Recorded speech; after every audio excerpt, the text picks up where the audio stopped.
আলাইকুম রহমতুল্লাহি ওয়া বারাকাতুহু। আজকে আমি যে জায়গাটা দেখাতে যাচ্ছি এটা হচ্ছে জিজান ও নাজরানের সড়কের পাশে। তো জিজান থেকে যারা নাজরান যাবেন সেই সড়কের পাশে এটি এমন একটি জায়গা, যে জায়গা আল্লাহর অভিশপ্ত একটি জায়গা। দূরে যে পাহাড়গুলো দেখতে পাচ্ছেন আর পাহাড়ের পাশেই যে বেড়া দেওয়া যে জায়গাটুকু দেখা যাচ্ছে, এই জায়গাটা আল্লাহ তাআলার অভিশপ্ত একটি জায়গা। এই জায়গাটা কেন অভিশপ্ত? এই জায়গার বিশদ ইতিহাস রয়েছে। এই জায়গার লোকজন এখানে একসময় জনবসতিপূর্ণ একটি গ্রাম ছিল।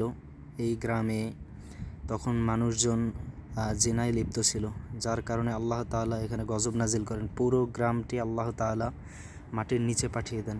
এখানে একসময় অনেক জনমানুষের কলরব ছিল, অনেক জনমানুষের চলাফেরা ছিল, কিন্তু তারা আল্লাহর এই গজবে তারা এই গ্রামটি পুরো মাটির নিচে চলে যায়। যার কারণে এই বেড়া দিয়ে বর্তমানে সৌদি সরকার এই জায়গাটি সংরক্ষিত করে রেখেছে। এটি আল্লাহ তাআলার গজবের একটি জায়গা। আল্লাহ তাআলা যখন যুগে যুগে মানুষ জেনা পাপাচারে লিপ্ত হয়, তখন আল্লাহ তাআলা মহাসংকট বিপদে আল্লাহ তাআলা তাদেরকে ধ্বংস করে দেয়। আর এই জায়গাটি হচ্ছে সেরকম একটি জায়গা যেখানে আল্লাহ তাআলা গজবে পতিত হয়ে পুরো গ্রামটি মাটির নিচে চলে যায়।